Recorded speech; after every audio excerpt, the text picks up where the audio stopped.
Assalamualaikum warahmatullahi wabarakatuh. Halo semuanya, nama saya Tiara Pramestiulandari dari kelas B dengan NIM 22832300061, mahasiswi Pendidikan Vokasional Teknik Elektro, Universitas Sultan Ageng Tirtayasa. Pada kesempatan kali ini, saya akan membahas tentang pengaruh aliran filsafat terhadap pendidikan kejuruan, tahapan pendirian SMK yang berkualitas, serta perkembangan pendidikan kejuruan di berbagai negara. Yuk kita simak bersama. Nah, yang pertama ada pengaruh aliran filsafat pada pendidikan kejuruan. Yang pertama ada realisme.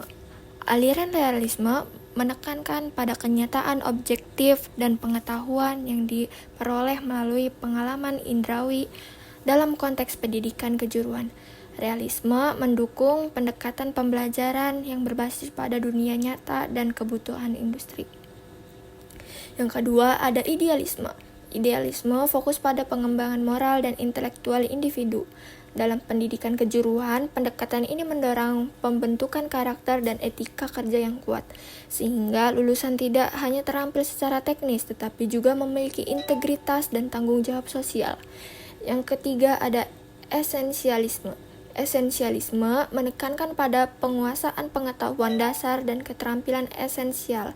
Dalam pendidikan kejuruan, aliran ini mendukung kurikulum yang fokus pada kompetensi inti yang diperlukan dalam dunia kerja, memastikan bahwa siswa memiliki dasar yang kuat untuk berkembang lebih lanjut. Yang keempat ada perennialisme. Perennialisme berfokus pada nilai-nilai universal dan pengetahuan abadi. Dalam pendidikan kejuruan, pendekatan ini dapat diterapkan dalam pengajaran prinsip-prinsip dasar yang tetap relevan meskipun teknologi dan metode bekerja berubah, seperti logika, etika, dan prinsip-prinsip ilmiah. Yang kelima ada pragmatisme. Pragmatisme menekankan pada pengalaman dan pembelajaran melalui tindakan. Dalam pendidikan kejuruan, aliran ini mendukung metode pembelajaran berbasis proyek dan pemecahan masalah nyata yang membantu siswa mengembangkan keterampilan yang langsung dapat diterapkan di tempat kerja. Yang keenam ada rekonstruksionisme. Rekonstruksionisme melihat pendidikan sebagai alat untuk perubahan sosial. Dalam konteks pendidikan kejuruan, pendekatan ini mendorong siswa untuk tidak hanya menguasai keterampilan teknis, tetapi juga menjadi agen perubahan yang dapat berkontribusi pada pembangunan masyarakat yang lebih adil dan berkelanjutan. Yang ketujuh ada progresivisme. Progresivisme menekankan pada pembelajaran yang berpusat pada siswa yang relevan dengan kehidupan mereka. Dalam pendidikan kejuruan, aliran ini mendukung pendekatan yang adaptif terhadap kebutuhan siswa dan perkembangan industri, serta mendorong kreativitas dan inovasi. Yang ke-8 ada positivisme. Positivisme menekankan pada pengetahuan yang diperoleh melalui observasi dan verifikasi empiris. Dalam pendidikan kejuruan, pendekatan ini mendukung penggunaan metode ilmiah dan data dalam proses pembelajaran, serta evaluasi berbasis bukti untuk meningkatkan efektivitas pendidikan. Yang ke-9 ada empirisme. Empirisme menekankan pada pengalaman indrawi sebagai sumber utama pengetahuan. Dalam pendidikan kejuruan, aliran ini mendukung pembelajaran melalui praktik langsung dan pengalaman kerja yang memungkinkan siswa mengembangkan keterampilan melalui pengalaman nyata. Nah, selanjutnya ada tahapan mendirikan SMK yang berkualitas. Oke, yang pertama di sini ada studi kelayakan dan analisis kebutuhan. Langkah awal adalah melakukan studi kelayakan untuk menilai kebutuhan masyarakat dan dunia usaha atau industri terhadap bidang keahlian tertentu. Studi ini mencakup analisis potensi wilayah, kebutuhan tenaga kerja, dan minat masyarakat terhadap program keahlian yang akan dibuka. Yang kedua, ada penentuan program keahlian yang relevan.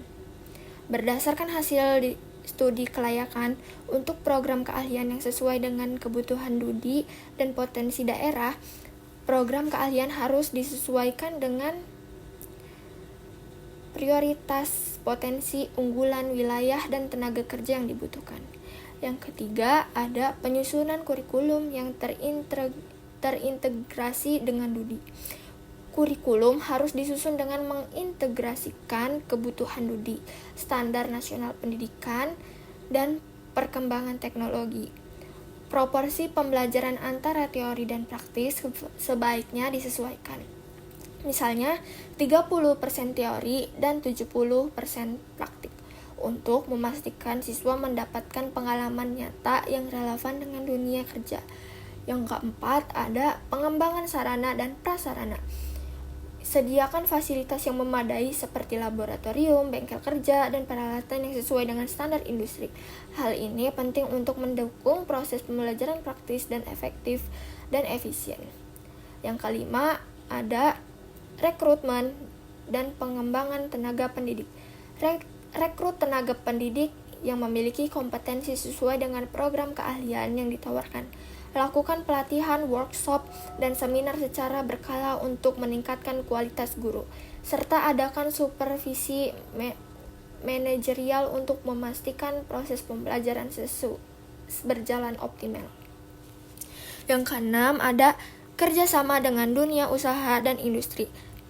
Bangun kemitraan dengan DUDI untuk program magang, praktik kerja industri, dan penyesuaian kurikulum. Kerjasama ini penting untuk memastikan lulusan memiliki kompetensi yang sesuai dengan kebutuhan pasar kerja. Yang ketujuh, ada monitoring dan evaluasi berkelanjutan. Lakukan monitoring dan evaluasi secara berkala terhadap proses pembelajaran, kompetensi lulusan, dan relevansi kurikulum.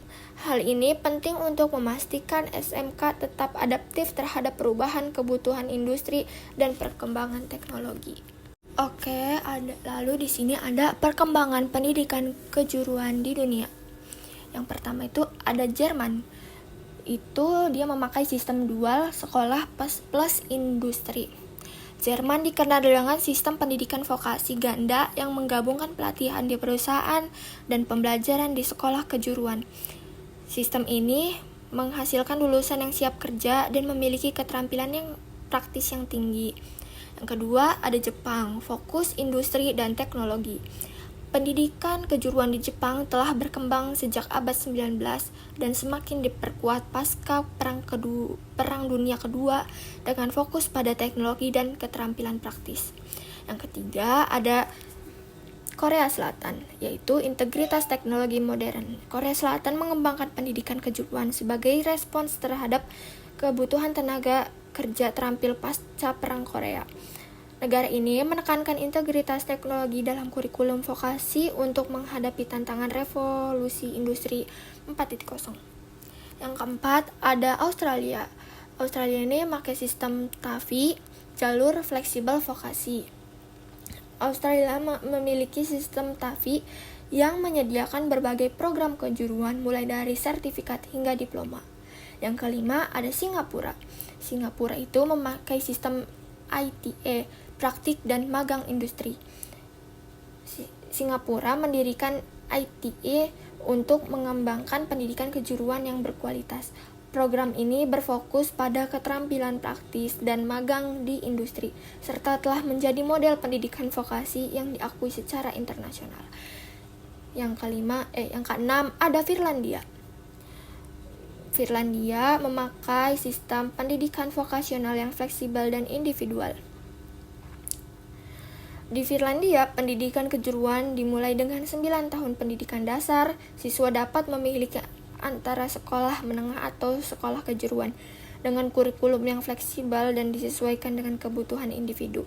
Yang ketujuh, ada Swiss, yaitu menggunakan sistem kolaborasi erat dengan industri.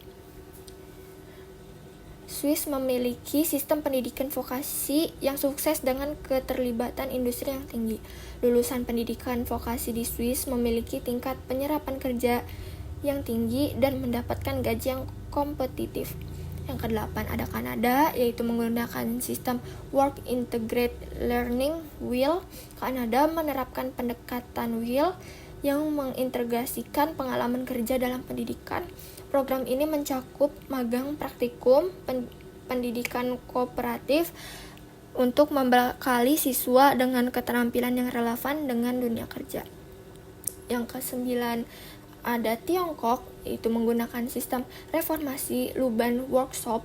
Tiongkok fokus pada pengembangan pendidikan kejuruan melalui program seperti Luban Workshop yang bertujuan untuk meningkatkan keterampilan praktis siswa.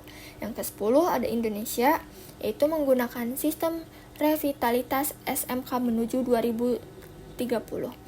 Indonesia telah mengembangkan pendidikan kejuruan sejak abad 19 dan kini fokus pada revitalisasi sekolah menengah kejuruan atau SMK untuk meningkatkan kualitas lulusan. Pemerintah juga telah menyusun peta jalan pengembangan SMK menuju 2030 dengan menyesuaikan dengan perkembangan teknologi dan kebutuhan tenaga kerja. Sekian dari saya, terima kasih. Wassalamualaikum warahmatullahi wabarakatuh.